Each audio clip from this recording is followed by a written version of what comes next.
Irregularities amounting to over 2 billion cedis uncovered from the accounting books of public boards, corporations and other statutory institutions by the Auditor General's report in 2012.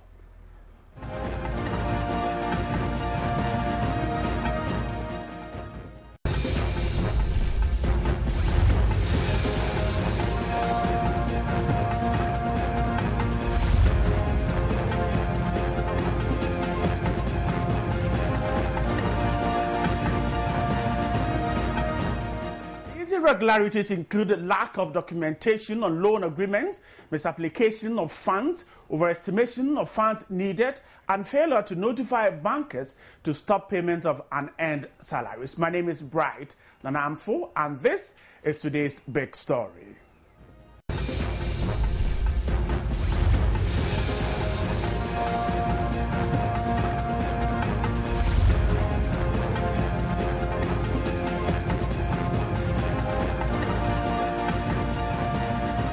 Now, let me read portions of the report for, and I says that irregularities discovered were in 7 areas, and that were outstanding debts, loans, and recoverables charges amounting to over 1 billion cedis. The rest were procurement irregularities amounting to over 50 million cedis.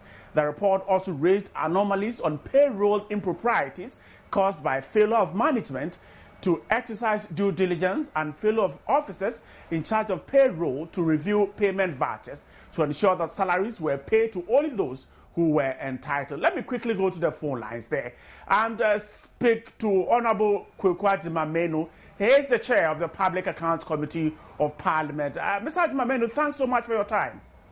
Thank you too for calling. Mr. Jimamenu, sincerely, this is not new at all to you, I'm sure. Definitely yes. It's never new. It keeps on recurring. And that should worry, especially the Public Accounts Committee of Parliament. Yes, definitely yes. Not only Public Accounts Committee, all parliamentarians and all citizens who have the proper management of our resources, at their heart. We keep on talking about these things. We keep on requesting them to retrieve some of these salaries irregularities. The cash irregularities, we can't understand why supervision and control systems are weak. They keep on coming, and it's a problem. We have identified some challenges with some of these boards and corporations. Accountants don't seem to be like accountants. They don't know their left and right. You could easily see from the type of reports we've been reading. Keep on asking them to replace them. These things are not happening. So now it's like it's a challenge. And every year in, year out, they keep on bringing about the same similar challenges. Stores irregularities, cash irregularities, war irregularities, debtors and things like that. So it's a challenge. And all these boards and corporations are state enterprises, state-owned institutions. They are boards. And the boards should make sure that management are functioning very efficiently. They work under certain sector ministers. The ministers have to ensure that some of these things are reduced to the barest minimum. But then, nothing seems to be happening. It's a challenge. It is a challenge. But do you see this as inability of these officers to have the capacity to deal with these challenges? Or you think that it is sheer thievery on the part of these officers? There are two things. When you look at it, maybe if I will quote from the Supreme Court, on the face of the pink sheet, okay, you find it difficult to identify whether there are deliberate actions and omissions to allow or to permit some people to make do with some of state resources. But on the face of the report, you could see it's like some, let me use a very unacceptable word, clerical challenges that should not be there. Right. We wonder at times why, from the reporting, you could feel that the person who is doing the work doesn't seem to know, doesn't seem to have skills, doesn't seem to have the knowledge that will be even permit him to take such a function as a career, as a job, as somewhere that he should earn his, living from. But then they happen, and we keep on making recommendations. Go and find the proper storekeeper. Go and replace this accountant.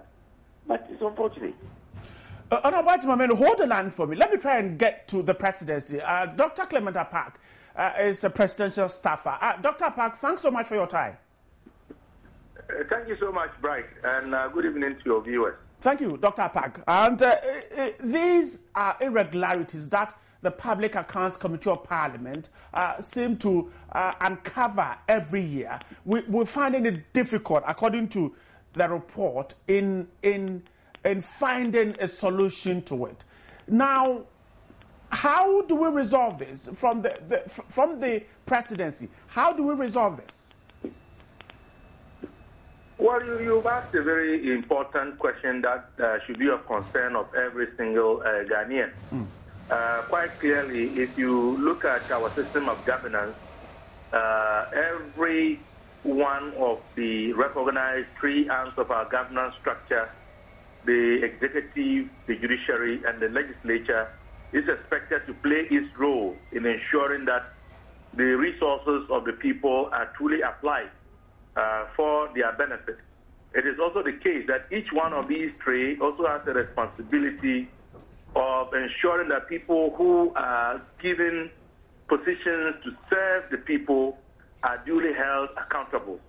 And indeed, the president, even before the report, which has become the subject for discussion, indicating that we cannot account collectively for over 2 billion Ghana cedis, came up, had given specific directives about what he expects his appointees and ministers, and specifically the Attorney General, to do in terms of holding persons cited in the Auditor General's report duly accountable. And that is something that the President takes very seriously and is very capable and willing to apply to the letter. The concern, but be as it may, yes. Dr. Park, the concern of the Public Accounts Committee is that these reports comes out almost every year, and yet we don't seem to see anything good by way of finding solutions to the challenges in these reports. Well, there cannot be any doubt that this president has not committed himself fuller than any other president that I know in the history of the Fourth Republic with regards to the fight against corruption. He has made efforts in the area of legislation, providing much more support for anti-corruption agencies, encouraging the public to get involved, and even calling on the Public Accounts Committee to do a lot more than becoming a talk shop. He has even asked the judiciary to be much more proactive in setting up the needed processes to ensure that those who are going to be implicated by the Auditor General's report are duly prosecuted. He has even challenged his appointees, including ministers and DCs, to the extent that they would be judged, and his decision to maintain them or not maintain them will be predicated on the effort they put in prosecuting the anti-corruption agenda. So it is now a collective responsibility of all of us as a people to do what we know needs to be done. And there are some basic things that need to be done. We have to start asking for those we put in responsible positions for record keeping and accountability. We must provide criteria to guide the conduct of persons in the public service. Right. We must be willing to file complaints against persons who are engaged in practices that are inimical to the financial well-being of the state. So there are practical things that we can all do. But when it comes to the issues of legislation, of support, of infrastructure, and even the lead advocacy in drawing attention to the negative effects of corruption, I don't think that this president can be faulted for not doing what is deserved of any leader in a democratic dispensation. Right. Dr. Apak, hold the line. Let me go back to Honorable Ajimamenu. Now, Honorable Ajimamenu, Dr. Apak has outlined some measures that the President of the Republic of Ghana is taking to nip these difficulties in the bud. He's mentioned, for instance, that he's asked his appointees to put the right persons in place and ensure that they work. Perhaps it is heartwarming and sends the right signals. They may have put in place. Whatever efforts the president or the presidency is making, clearly, it's not adequate. It's not sufficient. They are not yielding any good results. That is why the same type of challenges keep on recurring. You see, there are basic things we have in our regulations, our laws, like that every institution should have what we call the Audit Report Implementation Committee. When the Public Accounts Committee meets them, we ask them questions. That are these committees in existence in the various institutions that we come to as witnesses, right? They keep on telling us yes. Now, if you find an audit query in the previous year, and then you decide to do something about it, why should it happen the following year? Well, cash irregularities the previous year, 2010, 2011 corporate, boards and corporations reports that we are considering we haven't completed. These things are there. Then they happen again in 2012. Before these things surface in the Auditor General's report and get to Parliament, they do what we call exit meetings with the corporate. So they know that these challenges are things that have been found by the auditor. And therefore, we don't wait for another report to come for us to repeat the same type of thing, for us to come and talk about it. So clearly, Dr. Apart should understand that whatever effort the President, is making, they are just not yielding results at all. And therefore, we can't call on general citizens. There are specific things that are guidelines for people to follow. We have boards in place. All of these boards report to ministers. Corporates on the sector ministers are there. So what is the challenge? Remember this year, we met one organization. Let me mention proudly. Ghana, how do I call it? GIHOC, for example. When we went to committee level, Trade and Tourism Committee, I told the chairman that we don't need to meet GIHOC here because their books seem to be quite okay. They came for Public Accounts Committee hearing. I was the chairman. I said, yes, let us congratulate GIHOC for what they have done. Why can't we say the same about all other corporates? You see, so certain things are just not working. And that is where we should, concentrate our attention, concentrate efforts to try to get rid of. And therefore, ministers and the boards that are in charge of these managements should be able to look at audit reports and begin to sanction people who are not doing the right things by virtue of financial discipline and things like that. Other than that, we have nowhere to go. Dr. Park, what do you think about the fact that there are calls for more drastic action to be taken?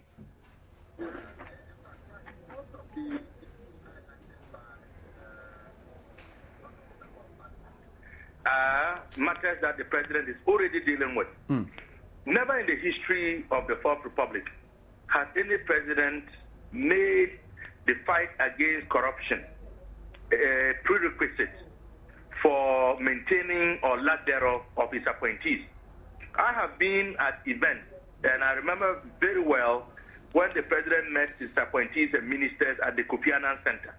He told them in very plain language that his evaluation of their performance is going to be based on the effort that they put in terms of prosecuting his fight against corruption. And he said specifically that for the sector minister, he is expecting them to set up audit implementation committees.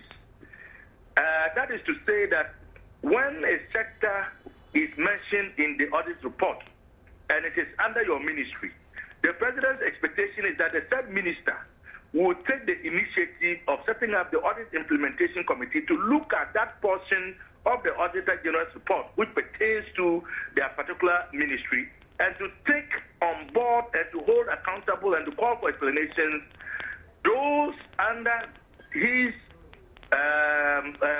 supervision who have been mentioned in one way or the other in the audit report. He went on to challenge the DCEs to do the same. And he has even authorized the Attorney General to set up a special desk at the Attorney General's department to specifically deal with the content of the Auditor General's report as it pertains to the conduct of persons reporting to different sector ministers. So what the president is saying essentially is this: gone are the days when my appointees, be they ministers, be they presidential staffers, or be they DCs and MCs, can look the other way or not follow what is going on within the context of the performance of the bureaucrats to engage in all kinds of practices that they cannot account for at the end of the day.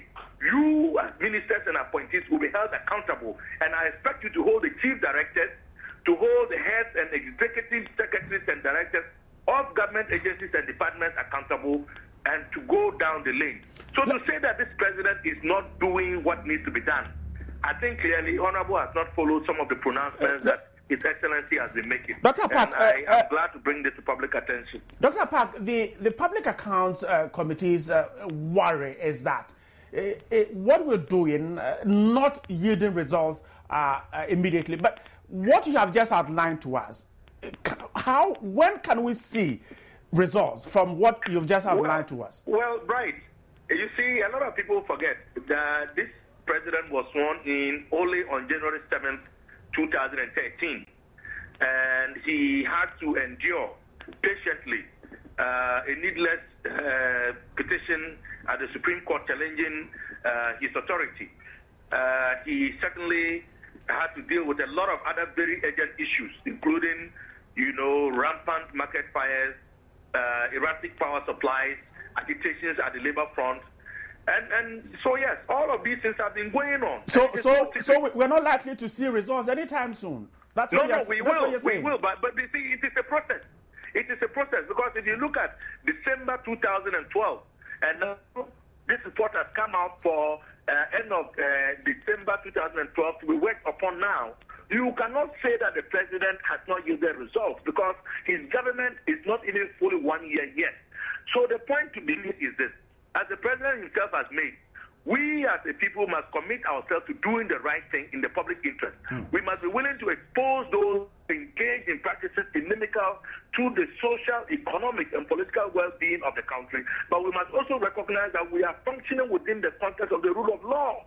So we must allow the needed institutions, including Parliament, which is an arm of our governance structure, including the judiciary, which is another one, and all the other institutions like SHRIDE, like YOCO, like the CID, to do what they have to do. It may come across as being slow, but we don't have enough time to judge His Excellency President John Dramani Mahama on his fight against corruption. But I guarantee your good viewers that by the time that he is finished with his first tenure, the results will be there for everybody to see. Dr. Dwamenu, let's quickly look at what Dr. Park has told us. Now, he thinks that President Mahama has been in office not that too long, and that these results, we are likely to see these results. Let Dr. Park be aware that President Mahama is going to be held accountable for 8 years stewardship, but not only 4 years. He was the vice president during President Mills' time, and he inherited President Mills. And therefore, he cannot tell anybody that is going to be accountable for only 4 years of governance to account for the 4 years vacuum. To be accountable for 8 years to all Ghanaians. But let me tell you, when Supreme Court was sitting, President Mahama was working. He told BBC, the whole world, that that case didn't have any effect on his work.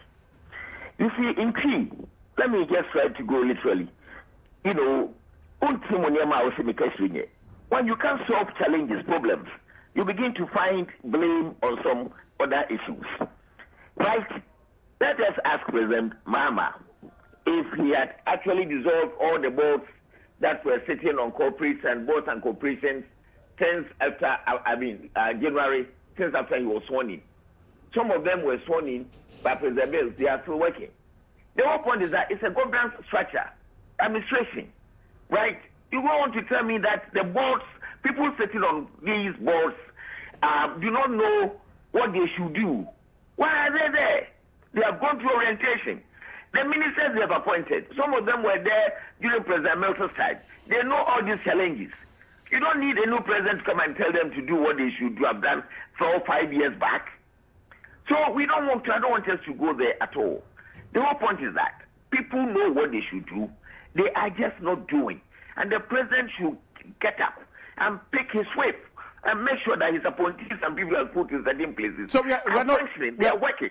We're not punishing them enough. Exactly. We are not punishing anybody. when it comes to corruption issues, who have we punished in this country over the last 8 years? Tell me.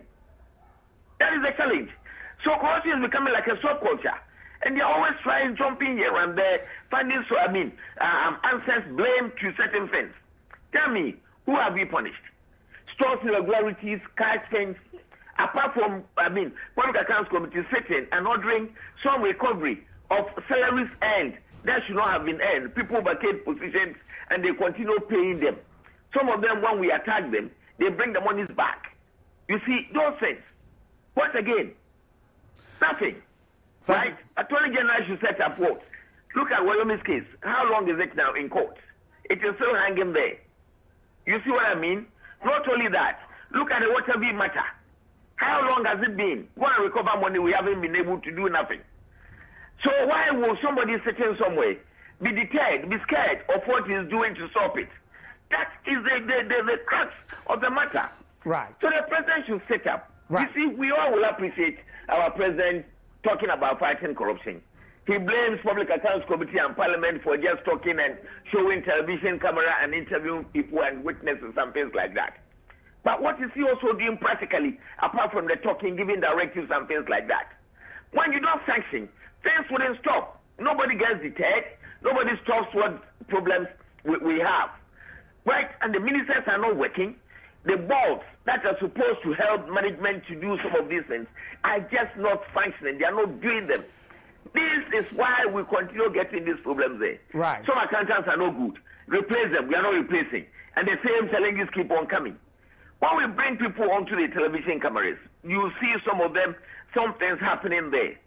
You know, and we just go. They go back and nothing happens. So why will these things stop? Thank you so much, Honorable. Thank you, Honorable, for speaking to us. Let me give you the last word, Dr. Park. Now, Honorable Achimamenu thinks that as long as we do not punish people for corrupt practices, they will continue to recur. Well, right. I can understand the frustrations of the Honorable. They are the same frustrations that the President expresses day in and day out in terms of the leakages and the inability of the state to ensure that all the resources meant for the well-being of the people get to the people. But it is not true that no effort is being made to deal with cases as it pertains to the state going after the retrieval of resources. He's only saying, Dr. Park, he's only saying that the efforts being made are not good enough. That's what he's saying. Well, but what does he expect? As a lawmaker, is he expecting the president to, for example, instruct the army or the police service to just go around and pick up everyone who has been implicated by the Auditor General's report or who has appeared before the Public Accounts Committee, handcuff them and throw them into jail? The president is constrained because he has to respect the Constitution and he has to allow the right institutions to do their work. And this is why the president time and again has said that the fight against corruption is a collective responsibility. Every single component of the system must do its work, and we must allow the law to take its course. We should not be seeking to protect people and, of course, to intervene simply because they are associated with us based on politics or religion or ethnicity or regionalism. If we can all do this, I think that the effort to fight corruption certainly will be heightened.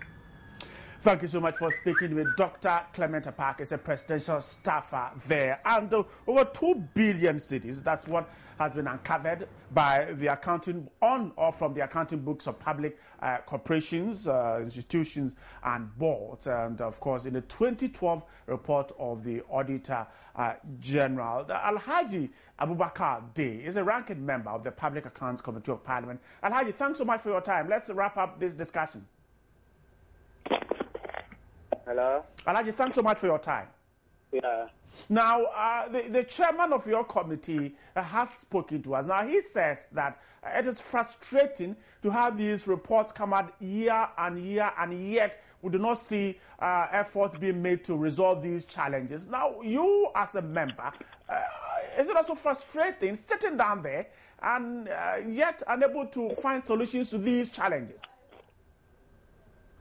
Yes, thank you very much, and thank you for the opportunity. Yeah, I quite agree with him that it's very frustrating. But the question is whose fault?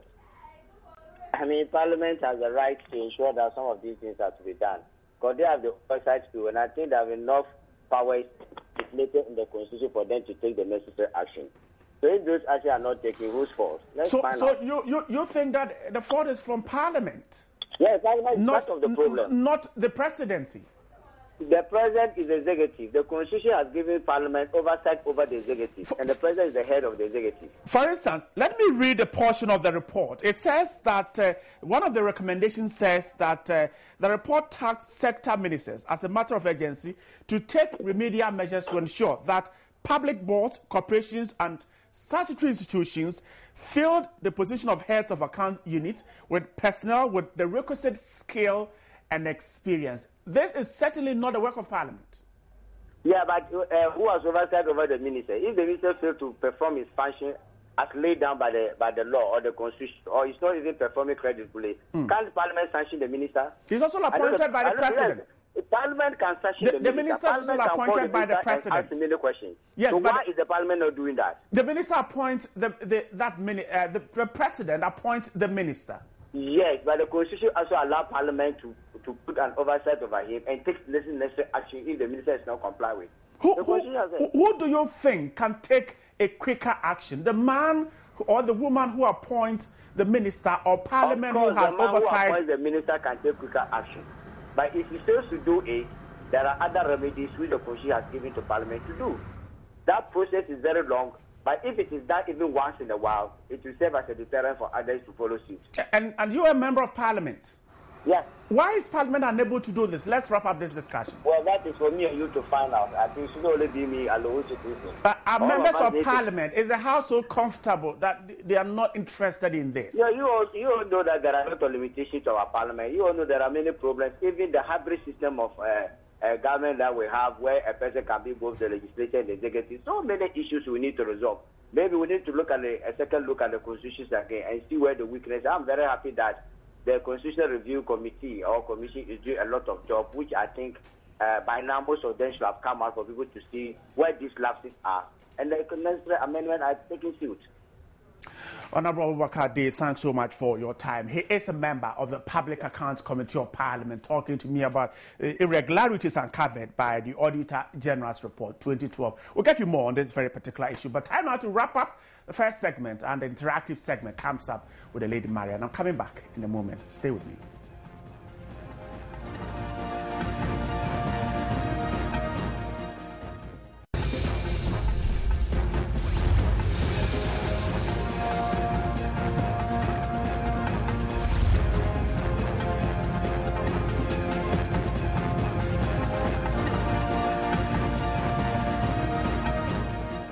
You're welcome back, and let me tell you again what the Auditor General's report, one of the recommendations, it says that it is charging ministers to sanction district chief executives who fail to prepare and submit for report the organization's financial statement. So it's a huge thing that have to be done. And this is what we're staying right on the interactive segment of today's big story.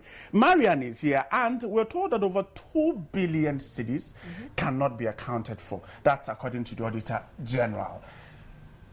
That's sad, because that is a huge amount of money that can do so much. It's a huge amount of money. Seeing the things that have been trending over the weeks, even yesterday, for instance, we were talking about Mampong School for the Deaf.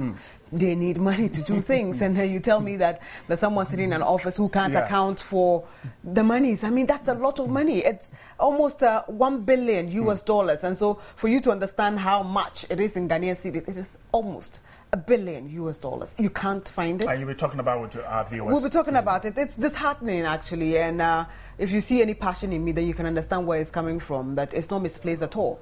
Everybody's angry about it. Welcome. Thank you so much. Let's get interactive. My name is Marian Toure.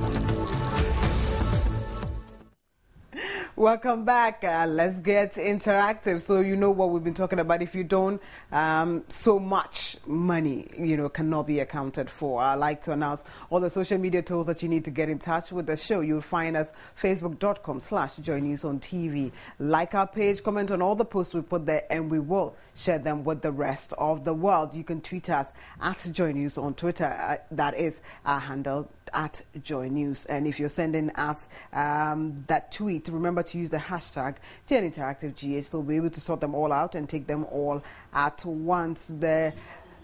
If you're sending us an email, use joynewsim@multitvworld.com. Our WhatsApp number is 0260-518-801. I am on Twitter too, and I tweet at MN Toure.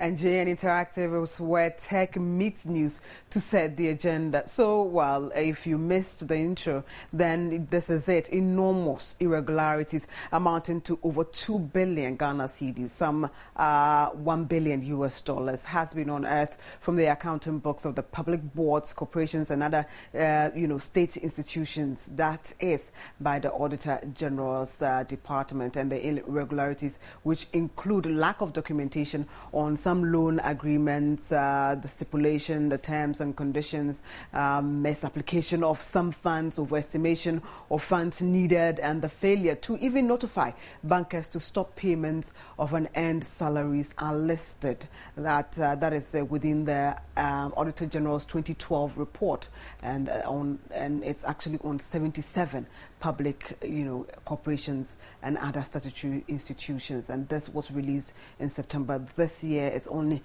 been made public, and so it is trending on social media, and we are talking about it. But before we go into our first block, we've been asking, the John Mahama administration, since John Mahama came to power, he has been speaking extensively about tackling corruption, and even going as far as banning hampers this Christmas. So you can imagine that if you're a media house who has been, let's say, reporting for some institution or the other, you won't get any hamper this year because the president says no more hampers. TUC has come to back it up and say no more hampers. Yes, we are all for cutting costs and everything like that.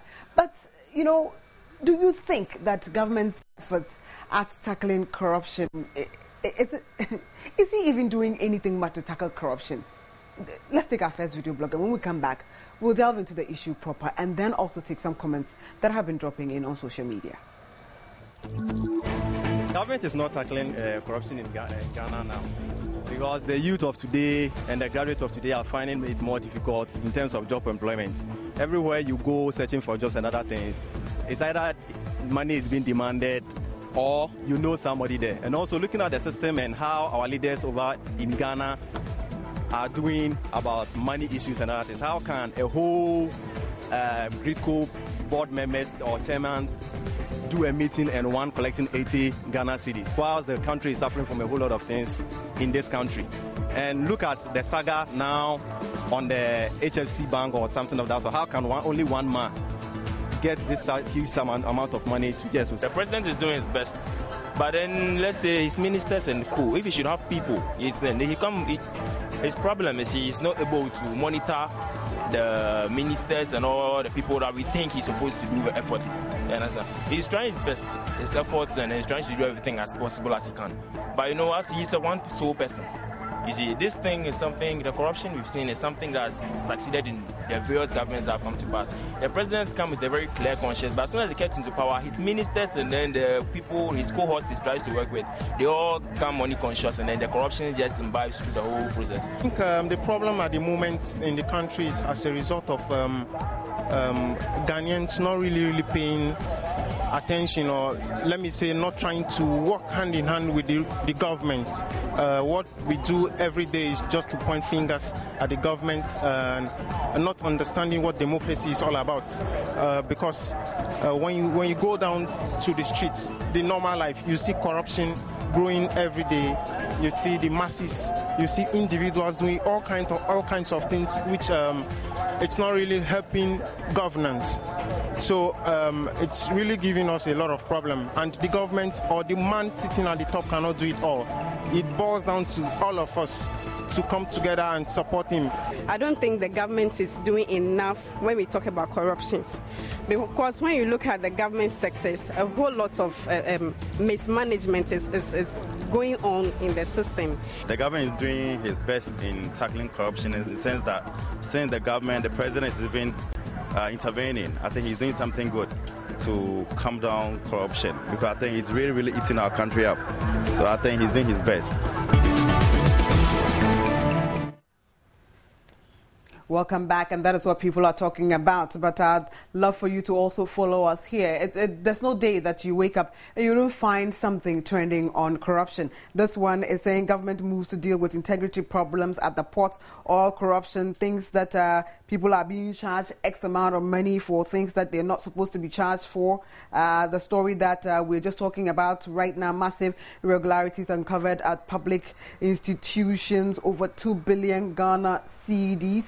There's so much going on. I just don't even know where to begin from. And this one is also saying corruption. Mahama Usu sell Flagstaff House. A group is saying that everybody gets up every single day. There's a story about corruption that is trending on social media. We're all talking about it. We're all a part of it one way or the other. So how are we also helping to fuel this? We've also been asking you, we live in a human institution. So is it at all possible, to do away with corruption?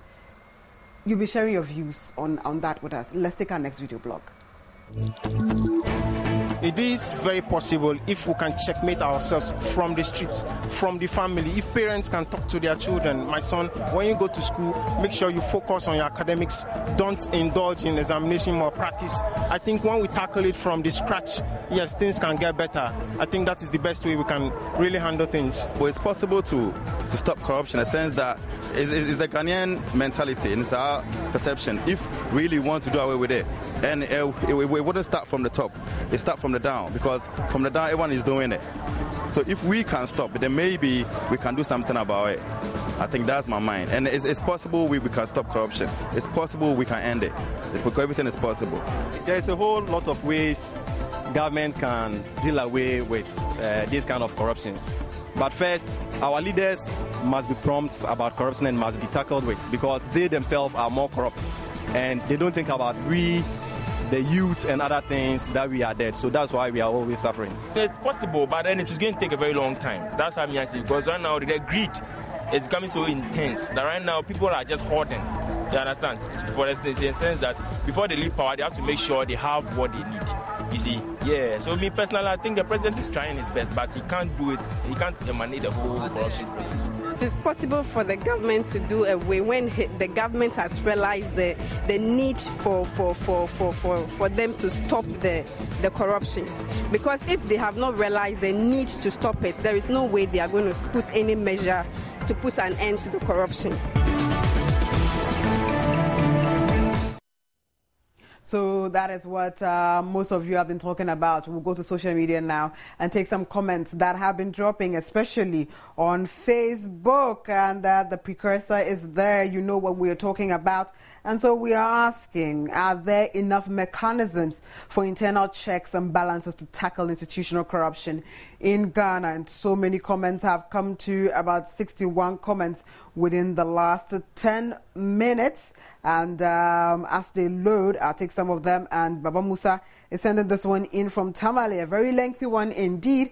But it says, for me, I can say without any fear of contradiction or whatsoever, that since the inception of the Fourth Republican Constitution, no government has been able to tackle corruption head-on like the current Mahama Emisa Arthur government. By all indications, the current government has demonstrated its readiness to vigorously fight corruption in this country. For instance, the Code of Conduct President Mahama recently launched, coupled with the Conduct of Public Officers Bill, which is currently before Parliament, are some of the good measures that can help the government fight corruption. Again, only last week, the President directed all ministers, MDAs and MMDCEs to desist from using public funds to purchase Xmas hampers and gifts for people. For me, I am convinced, you mean to say that President Mahama and the NDC government is more than ready to fight against corruption in Ghana. So it is up to all of us as Ghanaians to support the president in that direction, because the fight against corruption requires political commitment and collaborative effort and support. Baba Musa Tamale, that is a thesis, but thank you so much for bringing that through. Point well noted, Frank. Aboje Frank Hartman, my sister.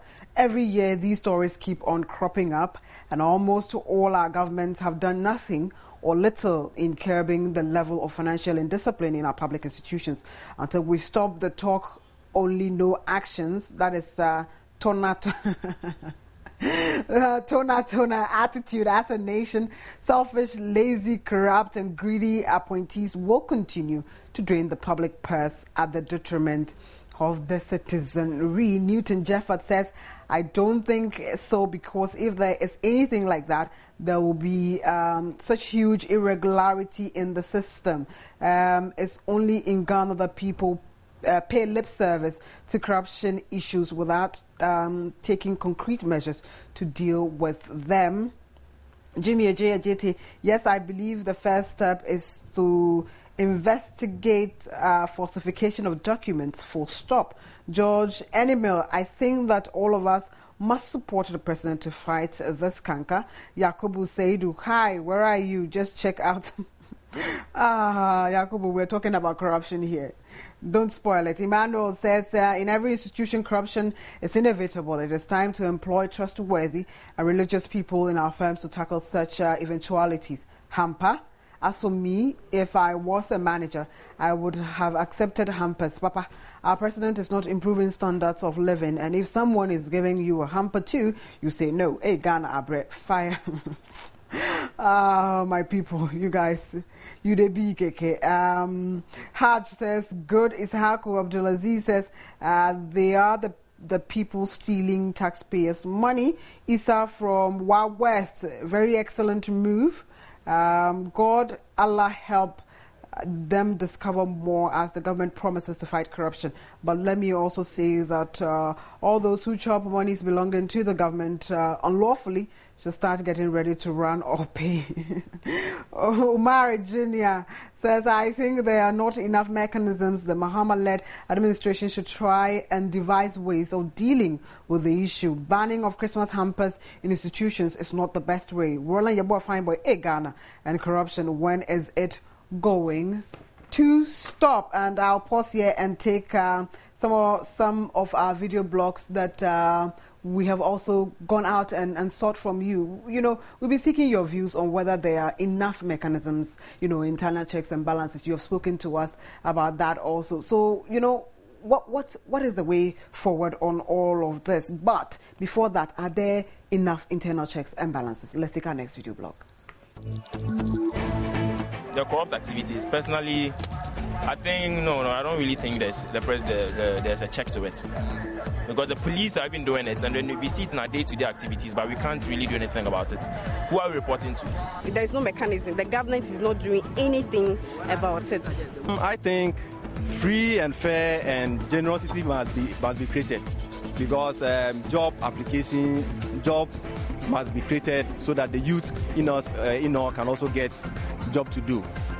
For example, this Galamsey issue, I thought government should have put measures in place to tackle the Galamsey issue, so that the youth or the illiterates out there who are working with the Galamsey could also get employment to do, because right now they are all unemployment, and look at the robbery and other aspect that is being in the town. The government is supposed to put strict measures way back from the ministries coming down to the individual, because I think he's doing his best in trying to, even with recent what he said about the Christmas hampers, not even allowing government to, like, the ministry to bring Christmas hamper. I think it's a sign of him trying to do something, cutting down corruption. So far, what I believe is there are laid down rules and regulations governing each and every one of us in the country.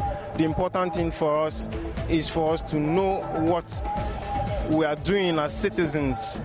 And for me, for example, I think the media sector does not understand their independence. You see most of the radio stations, because programs are being aired in local dialects, people call their president all kinds of names. I think when we checkmate all these things, the media independence has to be understood.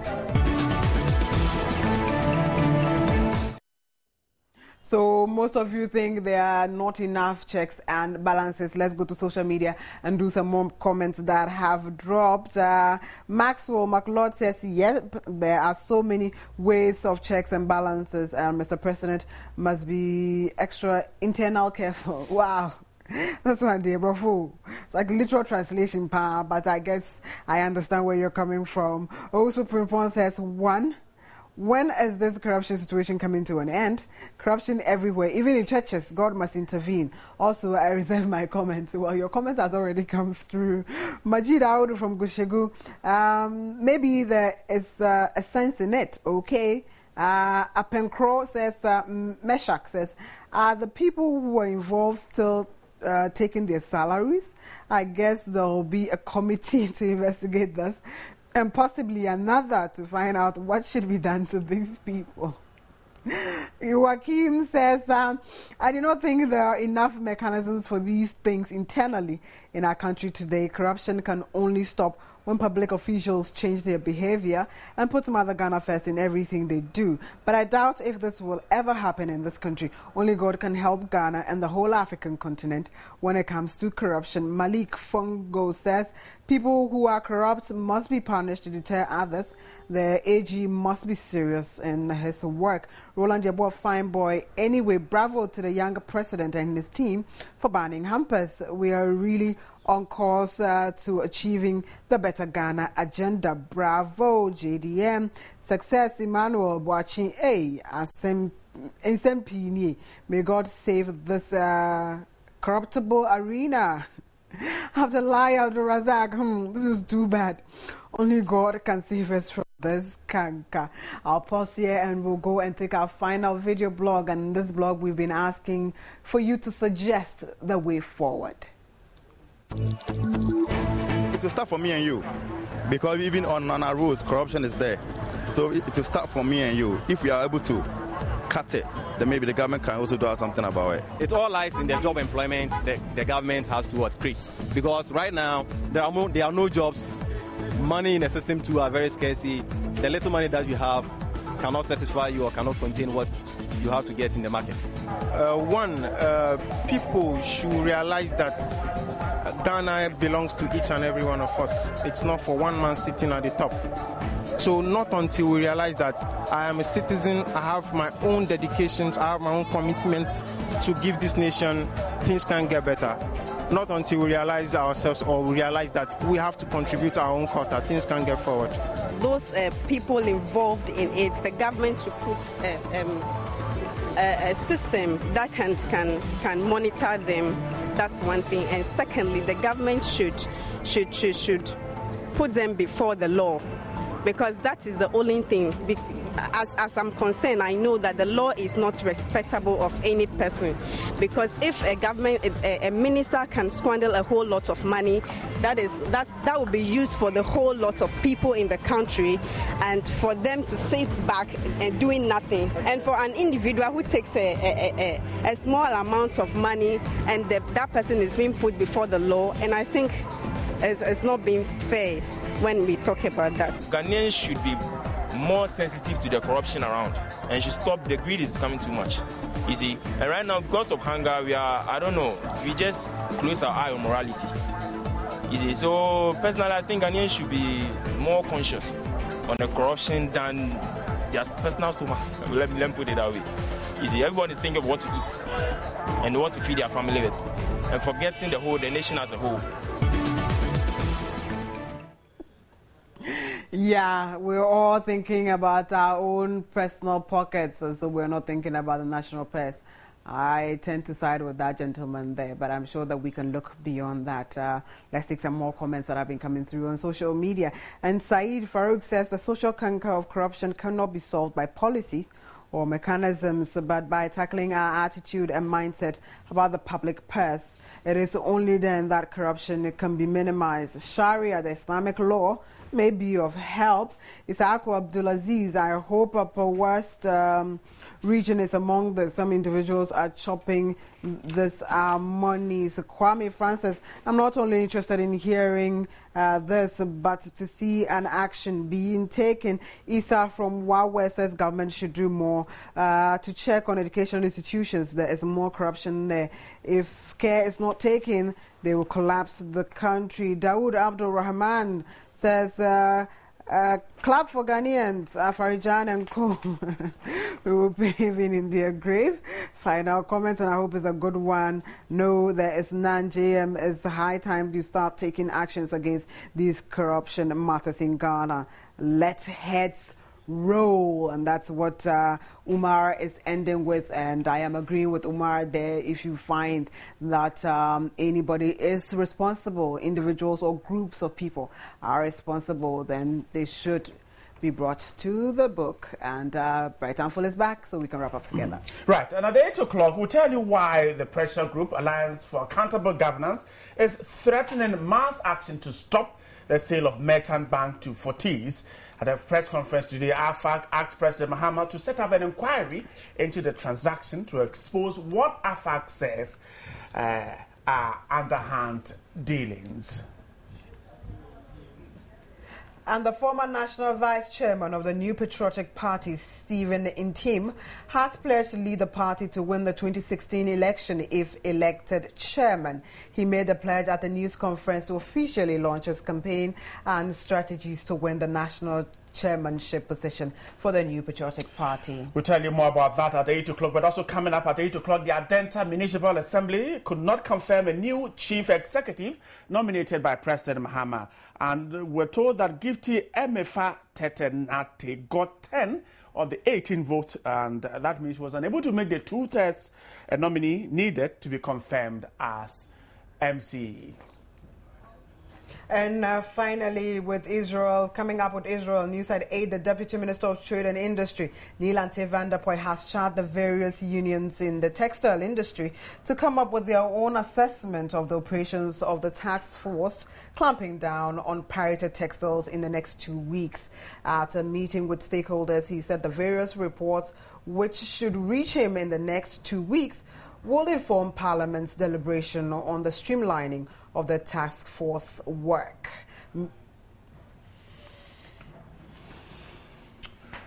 Right, so stay with us for all these at 8 o'clock. But coming up next is Joy News Exclusive, and Steve Auntie is getting ready to join you in your homes. My name is Bright Nana Amfo. And I am Marian Toure. We do have a lot more for you, so don't go away.